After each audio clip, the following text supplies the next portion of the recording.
Back when right on meant you stood for something and brothers marched with purpose in they step. A young Harold Bell picked up a mic and said, if truth got a home, I'm gonna broadcast it. From the 65 to right now, he ran a lane. Voice of the city, heart of the game. Decade changed, but the message stayed same. Harold Bell put respect on his name. From the OG day to the year 25.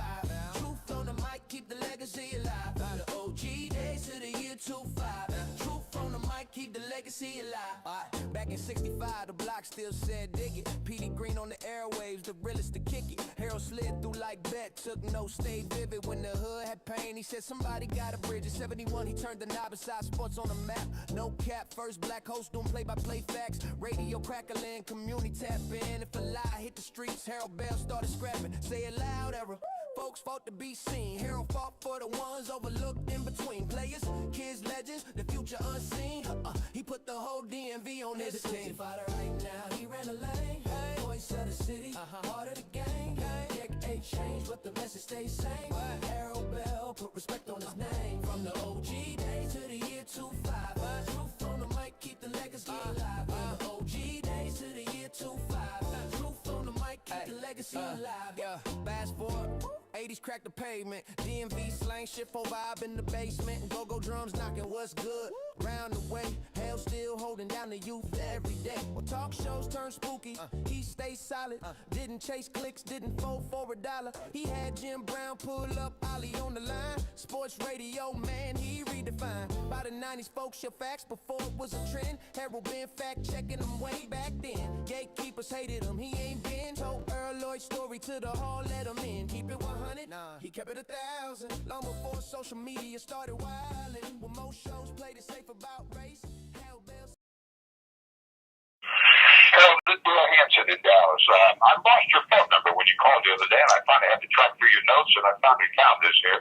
I'm sorry I didn't get back to you, but your stuff is fantastic to read about, and everything you've done is makes what my little bit appealing off the cover of white privilege, as you say, seem rather insignificant. But I thank you for sharing this with me, and hope this message gets to you. Thank you, sir. Thank you very much. Well, Harold has been a crusader for the rights of black people all of his life. He has also been a crusader that has had a lot of friends, not only in the black community, but the white community in sports. He's always been outstanding, always an individual, always speaking his mind, always giving you a platform to express your views. And when I was incarcerated, he did everything he could to attack those that incarcerated me unfairly. And he's one of my friends. Over the years, we've done many things together. So Harold is truly a man that believes in his culture and his people, and will always be that way because nobody's ever been able to change him. So, hey, that's my partner. This is the heavyweight champion of the world, George Foreman, for the best in sports and sports personalities. When I am in Washington, D.C., I check out my good friend Harold Bell and Inside Sports. Talking about a real champion, Harold Bell and Inside Sports. I can be Harold Bell. You the hottest thing going, then I want to be you. Hi, this is Don King of Don King Productions for the undisputed champion of sports talk. You must turn to my man Harold Bell and the original Inside Sports. For the best in sports and sports personalities, Inside Sports and Harold Bell are knockouts. Hey, this is Franklin Ali, the heavyweight champion of the wide world. I want all of you to check out Inside Sports with my main man, Harold Bell. Inside Sports. All right. Thank you so much, Shannon, for that great introduction. Folks who don't know me, Shannon is trying to familiarize who Harold Bell is. I wanna take thanks to Shannon and of course to Maurice for that outstanding rap intro, man. That is off the charts, man. Right now, I want to introduce my co-host. He's a native Washingtonian, a young man, a young talent that is out there, has a great idea of what's going on. He's done radio. He's now doing, of course, a podcast with me. I think he had his own podcast one time. But I welcome him because he's a talent. He's a generational talent and a young voice that needs to be heard along with this old man. So without further ado, I'd like to welcome my co-host, Mr. Shannon Roundtree, better known as Big Marc. Big Marc, how you doing? I'm doing great, man. I'm doing great, man. Can you hear me, Big Marc? Hey, I'm doing great, man. Mr. Harold Bell, the legend. How you doing, brother? All right, we're doing fine, man. We're doing fine. We got a great show Nice today. lineup. We got an exclusive. We got an exclusive. We got a young man that's with us today that's on the scene in Miami, covering the number 1 team, Indiana Hoosiers, and the number 10 team, Miami, for the National College Football Championship. And I'd like to welcome Showdown. him because he's been this is the showdown. He's been covering Indiana sports for now close to 2 decades, but it's been like basketball with the WNBA, the NBA. But he hooked on to the Indiana Hoosiers, man, and he's been there since the beginning of this new era. This is a new era, man, because Indiana has always been about basketball, you know. Now we got an outstanding coach and an outstanding quarterback who's going into this game undefeated, and they fight. It's gonna be a tough game for them today because Miami is at home. And one thing about Miami, they have a pretty good defense. But I am going with, of course, the Indiana Hoosiers. You know why I'm going with the Indiana Hoosiers? Because of that bad young man, Mendoza, man. He is out of sight. And why do I say that? Because I've never seen anyone throw a football like he throws a football. My favorite pass pattern when I was in a high school and college and the minor league, you know what my favorite pass pattern was? My favorite pass pattern was a down and out, because I didn't think anybody could check me going down and out because the cornerback had to guess where I was going. So my quarterback would always have the ball there because I wasn't that fleet of foot, but I had great moves, have that ball there ahead of time. So that's hard to check. But you know what this young man for Indiana can do? He can throw that back shoulder pass like I've never seen anybody do, man, in college. So that's why I'm going with Indiana today. Let me bring in my special guest, Mr. Scott Agness, who is the man on duty in Miami today. Scott, thanks so much, Scott, for coming back and joining us, man, because you were off the charts the last time. Now you're there, right there. Scott, give us a breakdown on how you see this game today. Yeah, good morning. Good to be on with you again. Yeah, this is a matchup we're all looking forward to. I think number one, because of the physicality, that's what jumps out at me overall. Starting with Miami, and I think a lot of people, if they think IU could struggle, it would be because of that physicality up front. You look at the average size, the average weight, much bigger when it comes to Miami players. But I don't think that'll be as big of an issue as many are maybe thinking, because one of the big things, Harold, that we saw IU attack in the offseason was their lines on the offensive and defensive end. And starting with their center, who's been instrumental in what they're doing. The transfer from Notre Dame, Pat Coogan, he was named the offensive player of the game at the Rose Bowl several weeks ago. And so, yes, they don't have as much weight and such, but I think they're much more talented up front. And their veteran offensive line coach and offensive coordinator, they can scheme around it. They can figure it out. This is a Miami team that's had a couple losses. This IU team, on the other hand, like you were talking about, not only has the first ever Heisman winner for IU, but they're looking for an undefeated season. And you'll appreciate this. If they're able to get it done Monday night, Harold, it will be basically 50 years since the IU men's basketball team in 1976 completed the undefeated title, something nobody has been able to do since. And then IU would have the most recent men's basketball and football team to do so. Scott, speaking of that history, I don't know if you are aware, but I just discovered, I've met this guy many, many years ago, and I didn't realize, man, that he was the first Black African-American to play football at Indiana University. And I'm talking about George Taliaferro. Yeah. So you guys are in good shape. You got Bobby Knight and George Tyler Farrell, man, looking over you, man. I met George through my friend Glenn Singleton several years ago on his 90th birthday. And we were on a three-way, man. I tell you, man, he was a joy to talk to at 90. And another point before we get back to you, he was the first black quarterback in the NFL, because I think it was the 1951 or 1952 season he was with the Baltimore Colts. He had to stand in for emergency for the quarterback that got hurt. So it made him the first black quarterback in the National Football League. And I wasn't sure you were aware of that, but man, y'all got a lot of history going down in Indiana, man. Yeah, and Anthony Thompson is another big time star. Didn't quite get it all done and winning the Heisman and such, but he was a star player for IU as well. They've always had a handful of stars each year. Mm-hmm. A lot of it have been at the skill positions. They've had receivers, they've had running backs, safeties, but up line is what they have not had until these last couple of years, especially this year.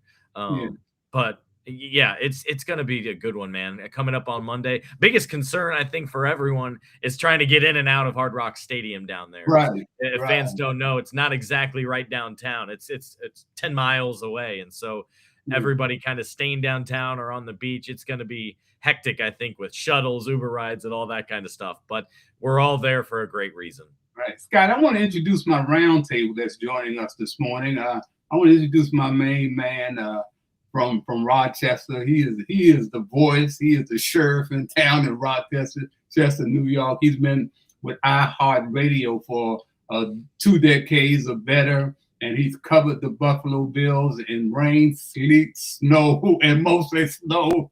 But he has been a fantastic individual. And as I had to call him in on today, and I called him, he was ready to come. I would like to introduce my man, Nate Brown Jr. How you doing, Nate?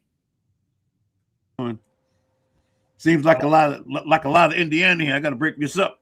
Gotta break it up. Sorry, fellas. Okay. I come to tell you that. Also, hold on, Nate. Also, I want to introduce my buddy Keith Winstead. Keith is the cousin of Muhammad Ali and the family historian. Keith is joining us today because yesterday was Muhammad Ali's birthday. Yes, yesterday was his birthday. Also joining us, a new sheriff in town. He is the CEO and founder of Black Zone Magazine and Black Zone TV. You know, years we have not had a voice, man, you know, when it comes to NBC, ABC, CBS, you know, Fox News. We have not had a voice. And he has decided and is bringing in a new magazine subscription, man, Black Zone Magazine. And I'm talking about none other than Maurice Woodson. How you doing, Maurice? I'm doing good. I'm not in Indiana, but hey, I'm here. Okay. All right, guys. If you want to jump in with Scott and of course with Shannon. One thing I want to get back to Scott on is the leadership of the team. And I'm talking about from the head coach to the quarterback, especially the head coach who seemed like he came out of nowhere, Scott.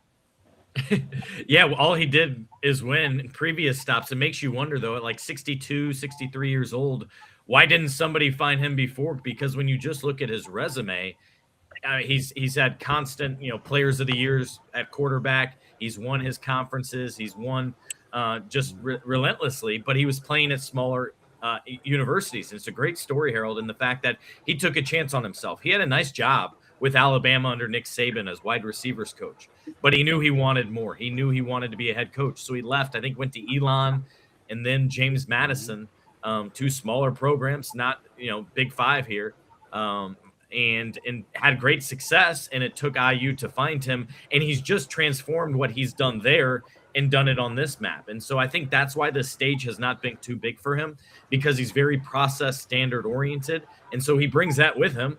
And it translates, and that's been something that's been substantial for this IU program that really didn't have much of a culture or winning background whatsoever. All right, Nate? No, I was just gonna say, I just break up the love fest because I think the U is their defense is gonna come rocking and ready to go. Granted, like you said, my man can pass the ball. He does incredible things, getting the balls out to those backs. But I think that big up front line, where they're gonna stop some of that run. And don't forget, the U has some incredible defensive backs. Though. As long as they don't let Michael Irvin stop beating up on the Gatorade can, they'll be okay. They'll be all right. Just don't take the belt out and start whipping the Gatorade can.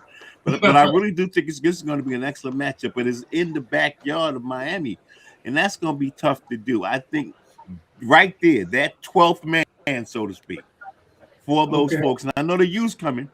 I mean, IU's bringing their crew, but something in that Miami background, just in terms of they finally kind of arrived. And I like to say something that Audrey Crook said out of Indiana, out of Iowa State, the young lady that plays basketball. She says, I'd rather lose 1 or 2 games, be ready for the big game. IU, Indiana ain't lose nothing yet. Miami lost. So that's what I look at that aspect in terms of, okay, you know what I mean? You got a lot on the line because you don't know what it is to lose yet. And, hey, I just think that the U is going to bring the heat with the D. Okay. Anybody else? Keith? Well, what's funny, I believe University of Louisville beat Miami this year. Oh, is that right? I believe that was one of their losses. Yep. And but I'm rooting for Indiana, because I'm about 50 miles from Bloomington. I'm in Louisville. Okay. Also joining us is my main man, a dear friend, a guy who went to the University of Kentucky, played in a bowl game, the Hall of Fame bowl game, where he set records. As returning a kickoff for 85 yards that still stands today. And he ran a 63-yarder from scrimmage. He spent 11 years in the NFL. And I met him here in Washington when he joined the Redskins, and he has been a dear friend ever since. I want to give you a little highlight on what he did during that time of his 11 years in the NFL. Can we run that short video of Marc, Logan?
also block too. He could also block too. He wasn't just a runner.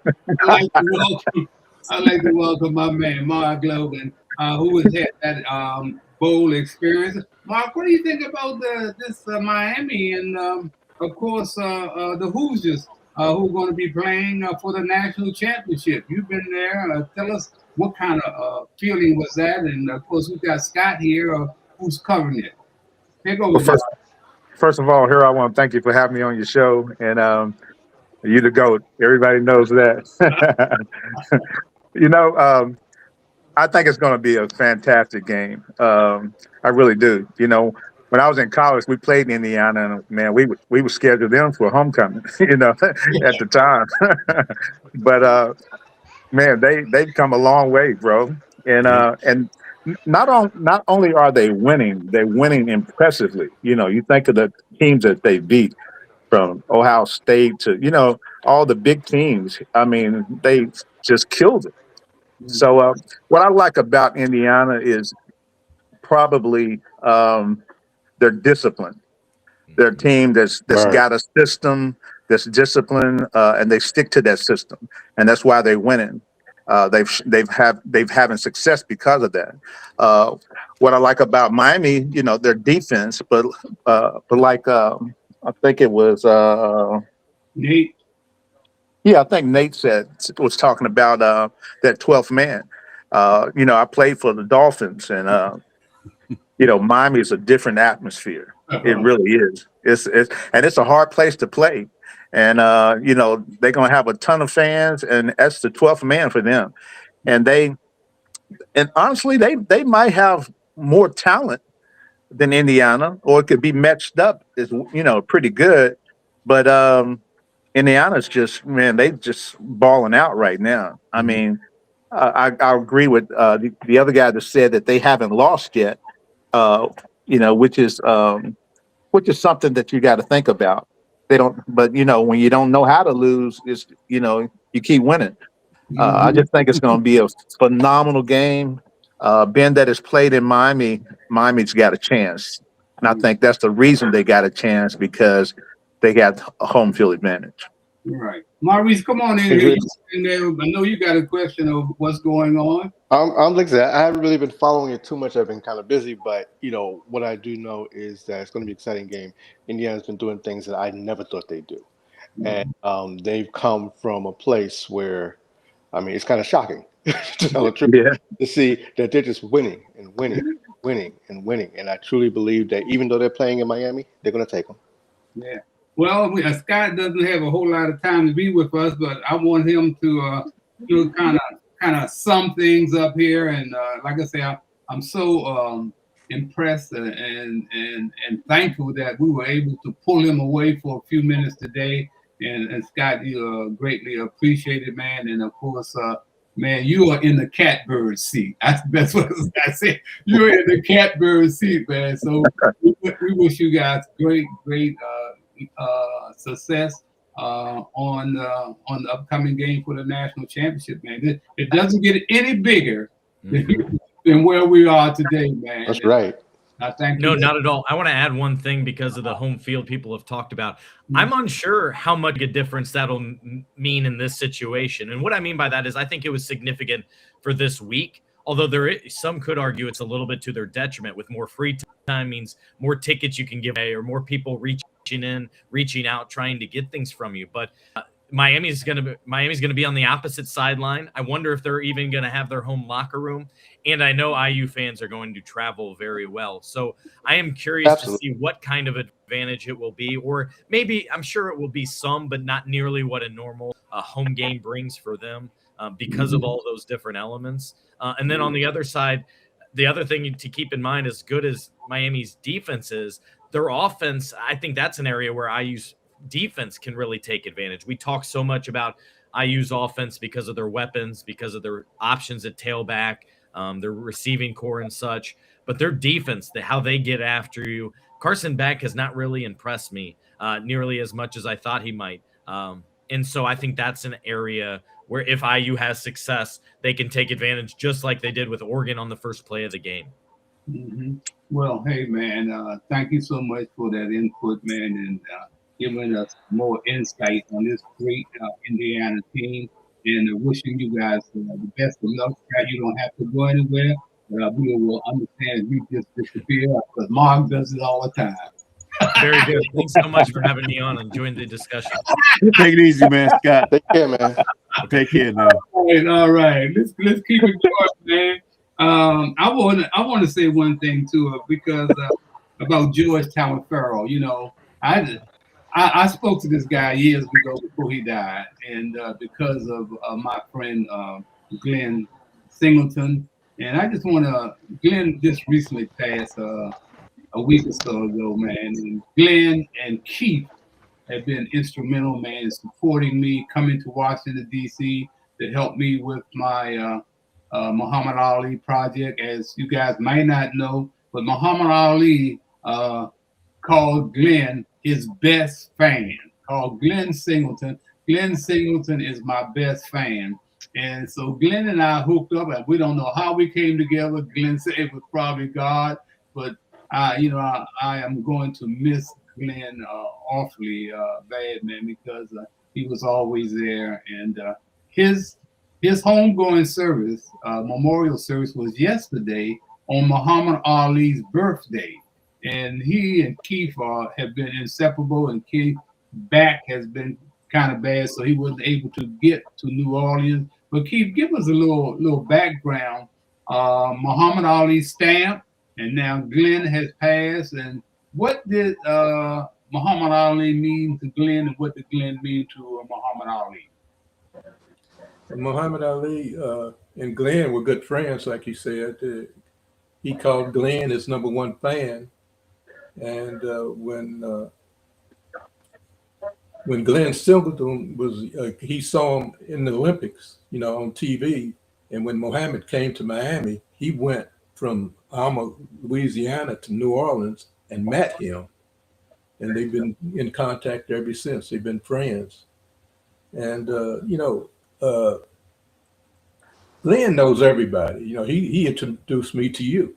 Yeah, right. And he introduced me to Malcolm X's daughter, boxer Tony Tubbs, boxer Carlos Dixon, and he has a library in his home dedicated to Muhammad Ali. Why don't you hold it right there? And Shannon, can we show that interview when Muhammad Ali passed and TV station down in New York? Called his man Muhammad Ali called his lives in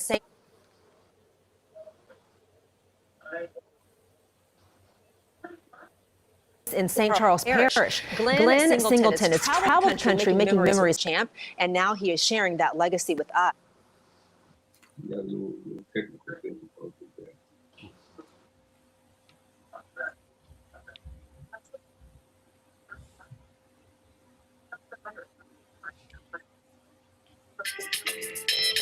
Country making memories of the champ, and now he is sharing that legacy with us. Jennifer Crockett has his story now live from the Superdome.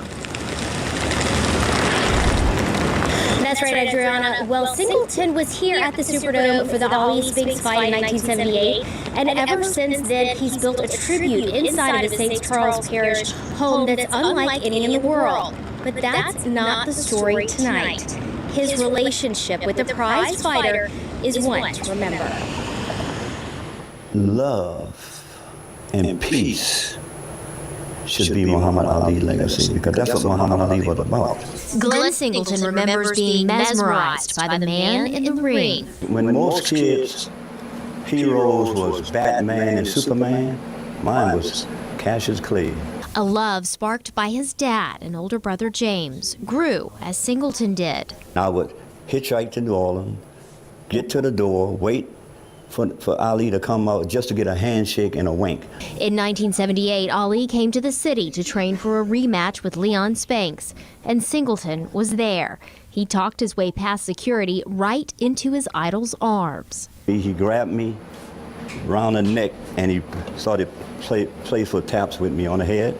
Ali invited the fan into his camp to watch him train. They went to Children's Hospital, where Ali offered comfort, and to poor neighborhoods, where Ali inspired. Stand up If you believe something is right, no matter what the consequences, you stand up for what is right. Ali would win that fight in New Orleans Superdome, and Glenn won a spot in his inner circle. A friend, I consider Muhammad Ali my big brother, not a friend. He followed Ali throughout his career, and when the fighter's famous fists began to tremble and his audacious voice went silent, Singleton was still there, following Ali. I had just talked with his brother earlier, and he had told me the champ wasn't doing good. When Muhammad Ali passed away Friday night, Singleton lost his piece of greatness. It felt like someone had punched me in my stomach. The memory room, now a museum with a purpose. This is a place Singleton will open to local youth. You can come here and get a history lesson of not just the boxer, but Ali the man. Singleton was working on a book about his lifetime with Muhammad Ali. It was supposed to be Ali's birthday present next year. My Hero, Muhammad Ali, will be released in January. Reporting from the Superdome, Jennifer Crockett, WDSU News. Thanks for that outstanding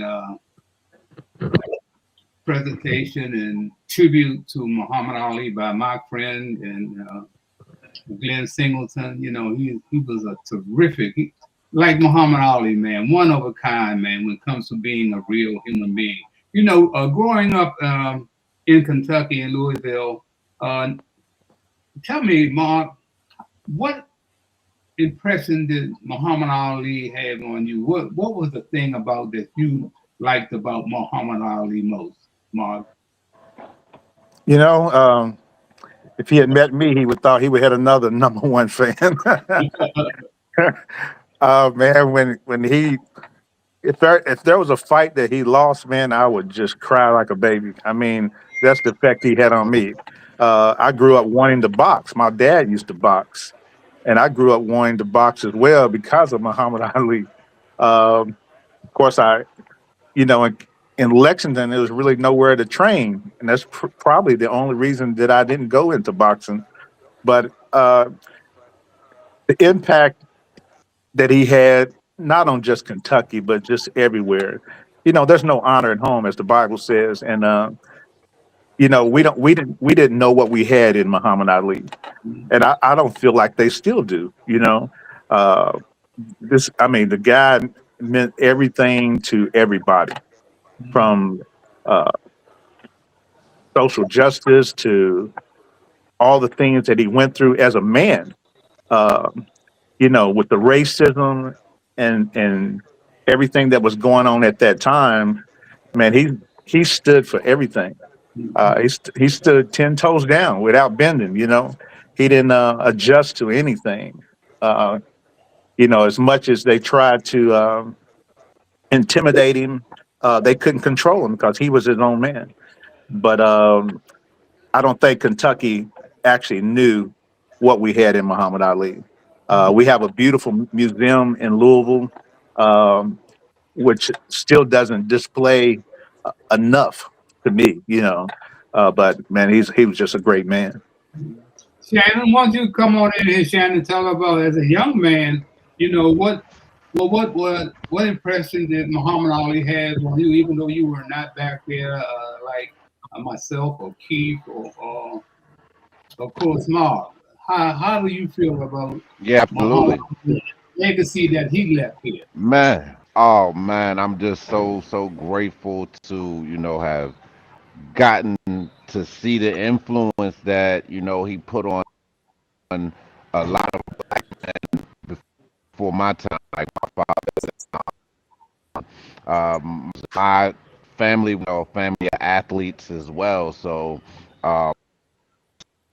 seeing how well they talked about, you know, he showed them how to, you know, stand up for different things and to, you know, be a voice of positivity.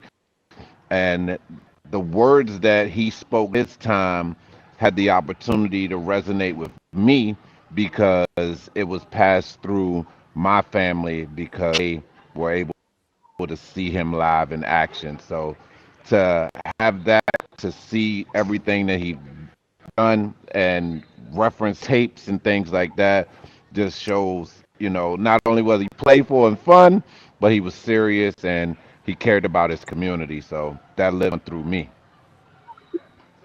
Okay, Maurice, you the new sheriff in town with, of course, your Black Zone magazine and TV show.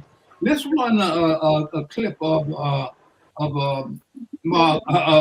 Maurice's new magazine. Can we do that?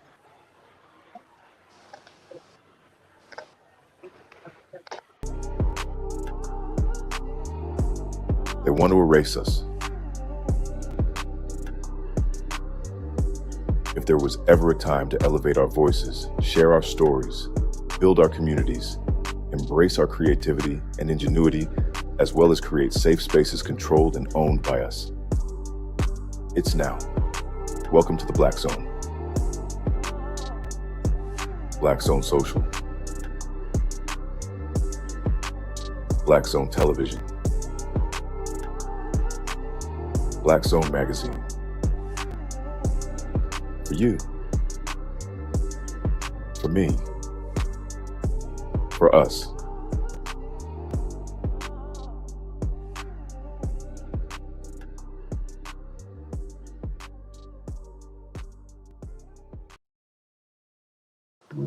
All right. I tell you, Maurice, man, I say congratulations, man. This is so needed, man. They control our narrative. I'm talking about NBC, ABC, CBS, Fox News. We don't have Ebony Magazine anymore. And man, I'm so proud, man, to be a part of what you're doing, because it's going to revolutionize. Our stories will now be told with no cut card. And that's what you're doing with your magazine and TV production, man. How about bring this up to date? And how did you come up with this idea, Maurice? I tell you, man, 2025 has been a hard year. A hard year. And I just got to a point where I got tired of all Black-led shows being cut off and canceled. I got tired of all the stories being edited on the news, CBS, not covering the stories, Fox News, CNN. Our narratives have always been twisted towards a white supremacist kind of thing. And just recently, it's just like there's like no station that's honest with the news anymore. Right. CBS is done. CNN is done. They're all just become Fox and Newsmax. And, one day I was sitting there, and like I said, I started in the magazine business way back in the 80s. I did Black Beat, Right On. I've written for Black Elegance. I've written for Essence. I've written for all these magazines back in the day. And, I started, I got involved in the entertainment world and, for a long time. And I decided to go back to telling stories in the magazine. And while doing that, I spend time on Twitter. And, I would not call it that other name. But when you're constantly being attacked by MAGA racists and nobody does anything about it, you're being called the N-word on there and nobody's doing anything about it. And one day I said to myself, I cannot be on a platform.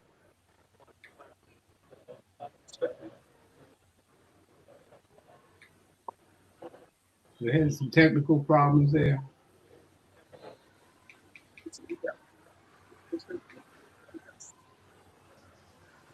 What's happening, Shannon?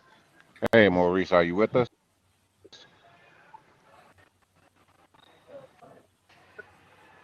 Did you lose him? Okay, he'll come back. I think he Okay. Yeah. Keith, I want to go to you because you being right there on top of things where the Ali Museum is concerned, you being a part of that family history that you're making sure that gets out there. What do you think about Maurice's new magazine and how does that free us, man? Because for much too long, man, we have lost it. We allowed Ken Burns and PBS to become the gatekeepers for Black history. They've never walked in our shoes. Ken Burns has done the Joe Louis story, the Jack Johnson story, the Martin Luther King story, the Jackie Robinson story. You know, they've never walked in our shoes. He's never walked in our shoes, but they have been controlling the narrative. They have been able to tell who our heroes should be or not be. You know, and like I say, I'm so proud of what Maurice is doing. How do you feel about that, Keith? Matter of fact, when I was a kid, I used to sell Jet magazine and Ebony magazine and local Black newspaper, and I miss it. I miss it, you know, and I like to hear something from a Black point of view. And I hope, you know, I'd hope he's successful in that. Yeah. And it's first class. I got to say that. And it's free. That's the thing about it. You can subscribe to it free. You know, he's not asking for any money. He's okay. I'm gonna have to do that. Free. Yeah, you got to subscribe to it. I mean, Marc, with his reach around the world, he can help get the word out of what this brother is trying to do. And we need to support him, man. We, you know, too long, man. You know, I had to come back to do a podcast because I got like Maurice. I said, man, what are these folks talking about? They're not talking about the real history, about our ancestors, the people who paved the way for us. Right. They're not doing that, man. So when I hooked up with Marc, and of course what I've been going through for the past 50 years, it's been, I thank God that I'm still here to be able to talk about it and be able to hook up with Marc and hook up with Maurice and even hook up with Scott, man. You know, that is, you guys are where the real stories are, man. You know, I go up on YouTube, man. I can't believe some of the stuff I'm hearing and reading up there, you know? So that's why, man, that I came back, and I was lucky that I was able to hook up with Shannon, who has the technical skill to help get the word out, man. So I look now, and I want to take a look. I got I think last week, a week before, we had Reggie Howe on, one of my guys in Richmond, Virginia, who had a sports talk show, and he allowed me to co-host his show when they ran me out off the air. My advertisers reneged on my contracts, man, because they couldn't control me. They couldn't. That was what all about. It was about control. But man, I've been so fortunate, man, to have friends like Marc and Keith, and now I'm hooked up with Shannon and hooked up with Maurice, man. I think we can make a difference, man. And that's what it has to be about for our young people, man. We got so many frauds out here, man. Not only in the media, man, but on all these politicians, man. They are doing nothing along with the pimps in the pulpit. Let's talk about it. The pimps in the pulpit, man, that are feeding our young people, man. And someone has to tell the story. And I was getting ready to say about Reggie Howe. He sent me a column called Black Monday that was written by one of his writers, Gary Morris, I think it was. And Black Monday is when the NFL regular season ends, right? That next Monday has been called Black Monday. Why do they call it Black Monday? This is because this is when coaches get fired. You know, the coaches get kicked to the curb, especially black coaches. And that's something that I wanted to talk about today, because last year, Marc, we started out with 6 black coaches, man. And of course, you know, Mike Tomlin volunteered to step down. We had the brother fired in Atlanta. We had Antonio Pierce let go in New England. And who else? It was somebody else. And right now, Todd Bowles is sitting on the fence. He don't know whether he's going to have a job or not. So guess what? We got one coach that is secure and will have a job and a contract next year. That's DeMeco Ryans of Houston. One black we're talking about. So what happened to the Rooney Rule, where they were supposed to, you know, see that black coaches were given an opportunity to coach in the National Football. Do we have, Shannon, do we have Dale Hansen as he talks about the black coaches, the plight of black coaches? Can we run that? Been a lot of criticism of the Arizona Cardinals hiring Cliff Kingsbury as their new coach. Even my guys Mike and Jonah have been questioning that hire. But Kingsbury fits all the criteria to be a head coach in the NFL. He's an offensive genius, he's young, and he's white. And not necessarily in that order. There have been 6 new coaches hired so far, all white, and 2 coaches of color they are replacing. Stephen Wilkes, fired in Arizona after just 1 year. Vance Joseph in Denver after just 2. But Cowboys coach Jason Garrett is in his 9th year, apparently because he wins so much. A lot of people don't understand how Kingsbury can have a losing record at Texas Tech, no NFL experience, and get one of the 32 NFL jobs. But getting fired at Tech doesn't eliminate him from moving up, at least it doesn't to me. I've had 11 jobs in my life, been fired from 8 of them, and moved up every time. And I am arrogant enough to tell you, I think Channel 8 was right to give me another chance.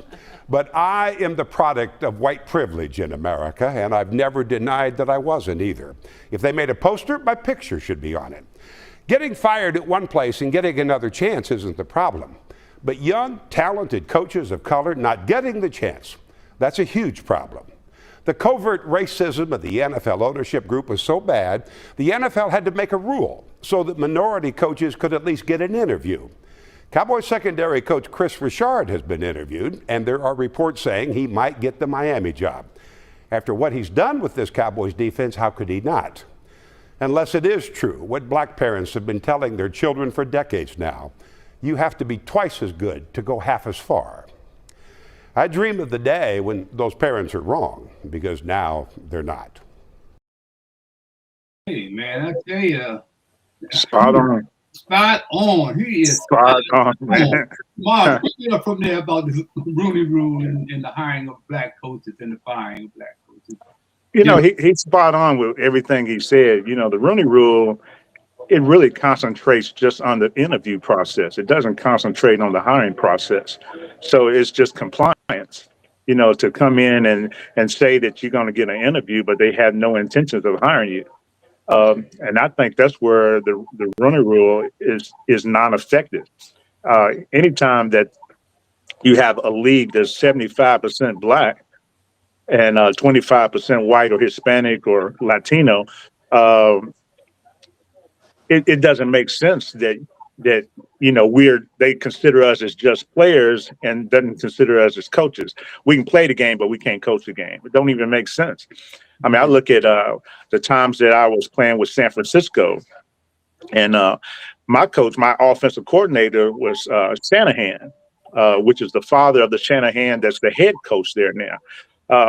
You know, it's just a buddy process. You know, I mean, we used to tie Shanahan to the goalpost all night and leave him out there on the field. We did, because we didn't like Shanahan's. We didn't like the dad, but he would never tell on us, you know. Right. So we would just keep him out there all night tied to the goalpost, man. But you know, you talk about guys that never have played football; they've just been around it. The Rams head coach, his father was in our head office at the 49ers, and all of a sudden both of them get a job at the same time. You know, it just don't make sense. They ain't never played the sport. They've been around it their whole life, but you got so many other people that are way more qualified that's played the game. I mean, you know, when I just retired, you know, I was still trying to stay around the sport. So I went into a broadcasting school. And at the time I spent all this money for broadcasting, now they want a pretty face on the sideline. No more sideline commutating by the players who know the game. You know, they want another pretty face. So that's where the women came in then. You know what I'm saying? So, you know, I spent money for nothing, you know, but, you know, they just try to they try to control the narrative on everything, because we're going to tell the real story. Right. You know, how far would we be now if everybody stood with Kaepernick? Mm-hmm. Oh man! You follow what I'm saying? How Over. far would he have been? Because the power is in our hands. Yeah. If everybody, stood together, Absolutely. man, we would be so much further right now. Oh, The league wouldn't control all that. One They thing- wouldn't control. They always it's never a different narrative for them. It's always a fear factor. They always threaten you with something, or saying they're going to cut you, or because then it wasn't really. It was just a few. What am I trying to say? Contracts that were guaranteed contracts. Mhm. First guaranteed contract was Jerry Rice, my teammate, and Steve Young got the next one. We played for minimum wages compared, what was going on then. There wasn't no guaranteed contract. You sign a 3-year deal, but that 3-year deal, they could cut you at any time. So that's why you saw players, always renting, not buying a house. If I bought a house and I get cut the next year, and even though I got a 3-year deal, how am I going to pay for my house? It's crazy. So, everybody wasn't making $1 million. It was going to that, the left tackle, it's going to that left tackle, the quarterback, all the skilled players, but everybody else was playing for minimum wage.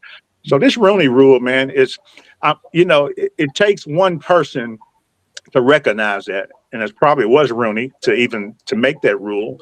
But I just think it's concentrating more on the hiring process. On the interview process and not the hiring process. Well, They need to add more to that Rooney Rule to where, when you're hiring this. Mark, you're right on the one. But the problem is this: we cannot see the forest for the trees, man. Yes. Here we got the NFL, NBA, Major League Baseball, National Hockey League, which will never have any black coaches or black owners, but you have no ownership. They have one black owner, and some folks, they question whether he was black or not. We talk about MJ, and then MJ, he gives up the franchise instead of him giving it to some brothers. There's plenty of brothers and sisters out there. He didn't give it to them. You understand? So we don't see the forest for the trees, man, because there's no ownership, and when there's no ownership, we cannot expect them to do the right thing.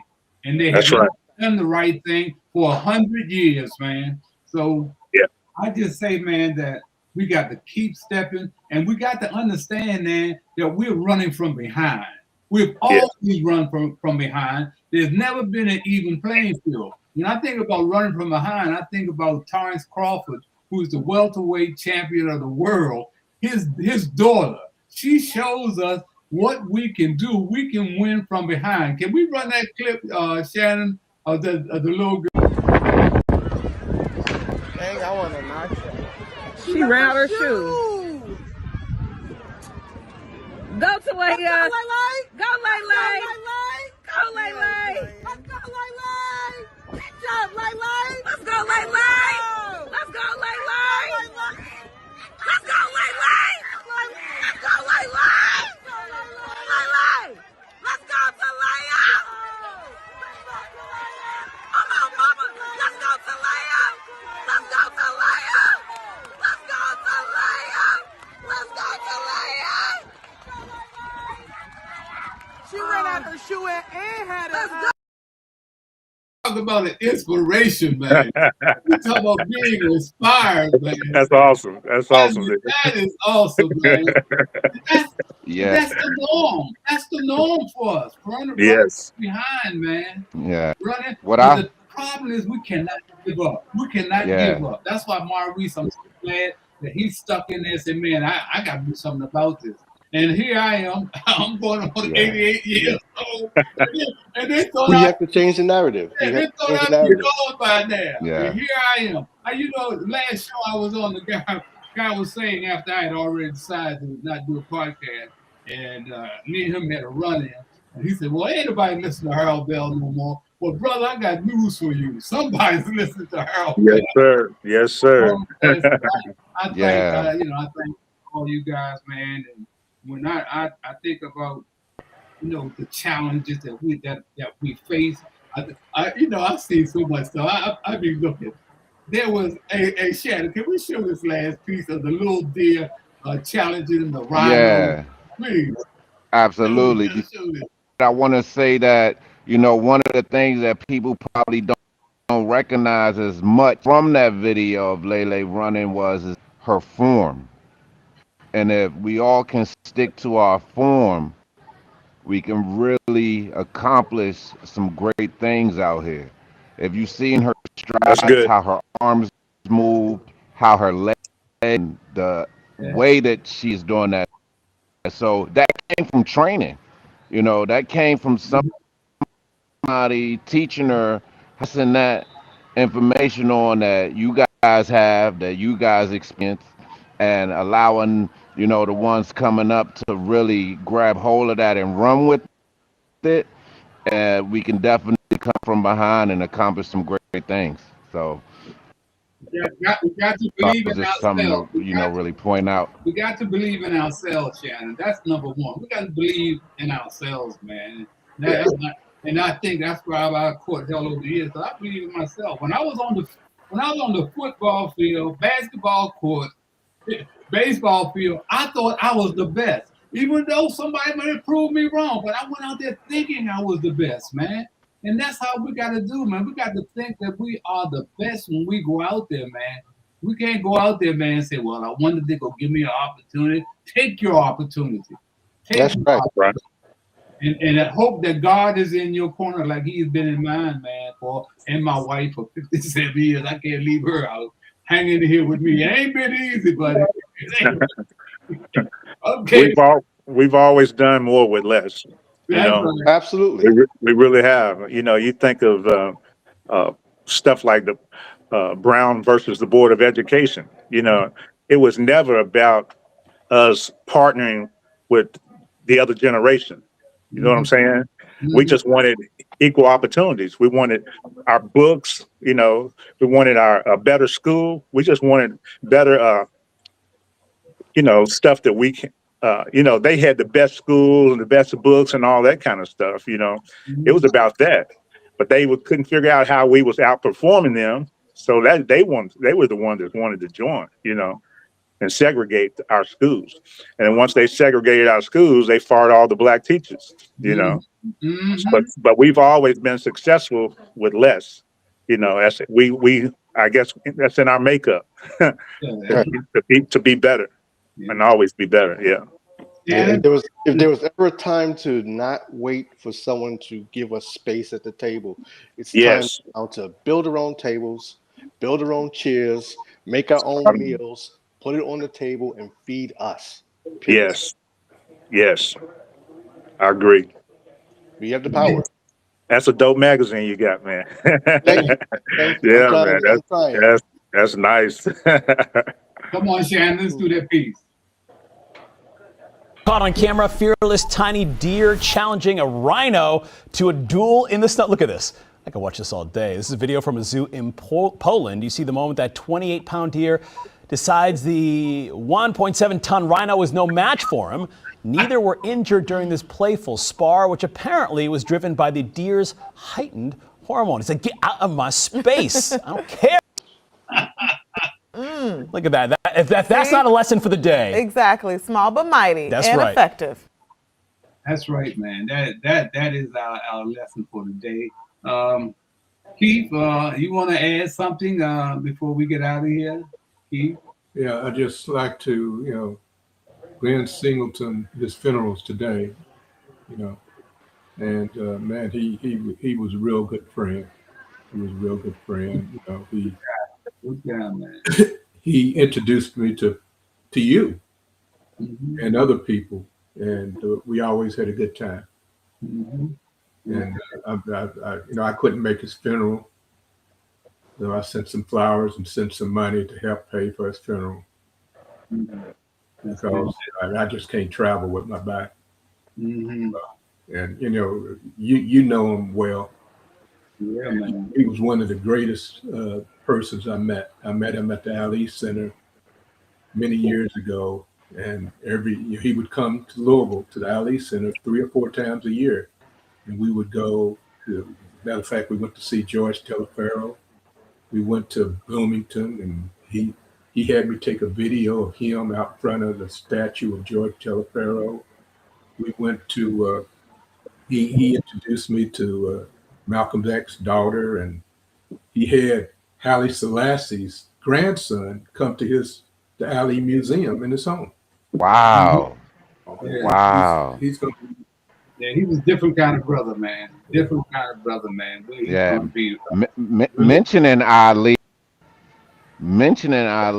the 15th, they just released the first ever. This is our legacy moment right here. Muhammad Ali stamp. That's right. Yeah. And Mohammed said, the only time I will be licked is if my face was on a stamp. He was before his time, boy. He was before his time.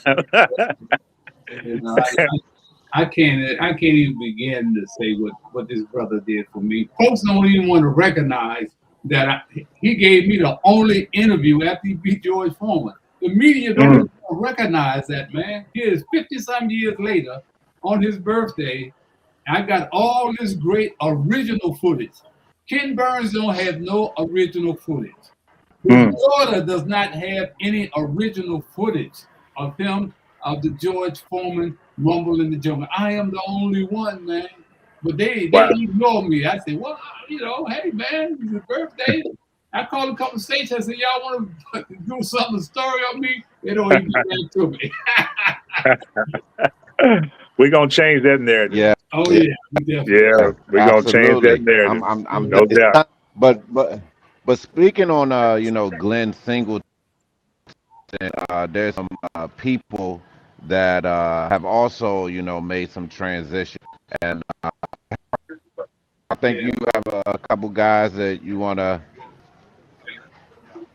Yeah, the way we were that was here that just passed, man. And one of the guys was a brother by the name of Ray Savoy. He's from a legendary family of athletes, man. And he was so active in the community. He was teaching golf at the historical Langston Golf Course to young people who wanted to learn not only how to play the game, but how to be great human beings. And that was what Ray was. You know, Ray didn't get mixed up in this nickel and dime petty stuff, man, hating on brothers and sisters. I would see Ray out at the Capital Center Arena where the Wizards would play. He was working out there, and we stopped and talked. That's when we would bring each other up on what was going on around us. So Ray passed several days ago, man, and he was 83 years old, but he was still out there working with the young people. And then we had another brother who from Washington, D.C., by the name of Garrett Ford Sr. Garrett came out of D.C. public schools, went to DeMatha High School, then went to the University of West Virginia, man, where he became the greatest running back in the history of the school. You know, he had a fantastic career, was drafted by the Denver team, but the injury slowed him up. But what happened? He didn't let that slow him down. He went on to become a superstar in the game called life, went back to his university, became a counselor, became assistant athletic director, and helped so many young people in the game called life. And so Garrett Ford passed on December 15th, but they had his memorial service on Muhammad Ali's birthday too. So I want to send, out to both of the families. Paulette, my man Ray Savoy's wife, it reminds me of Hattie, man, stuck through thick and thin. So yeah, those are the people, man, that has gone on before us, and we gotta keep it moving, man. And thanks to Maurice, and thanks to Marc, and thanks to Keith, and you, Shannon, thank you, man, for what you guys been able to do. I just want people to realize, man, when I said this, when I started my show, Inside Sports. See, Inside Sports was the title that my wife gave me. Nobody else. Inside Sports. I am Inside Sports. And what they do, they take the best of us, the the best of things. They don't hate us. They like us. They like us, man. They try to take the best of us, man. And that's what they have done over the years. And that's what they've done with Inside Sports. Sports talk radio has become a $1 billion industry because they copied Harold Bell's radio talk format. That's right. They copied my format, ESPN, all of them. Inside Sports Magazine is cooking, man. Going out of here, I want to say that every black face you see is not your brother, and every white face is not your enemy. So next time, I'm Harold Bell, and you can color me gone. Thank you.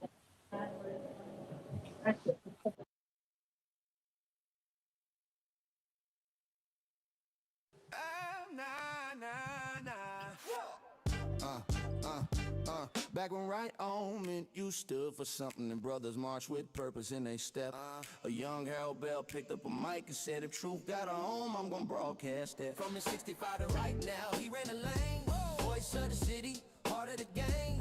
Decade changed, but the message stayed same. Harold Bell put respect on his name. From the OG day to the year 25. Truth on the mic, keep the legacy alive. From the OG days to the year 25.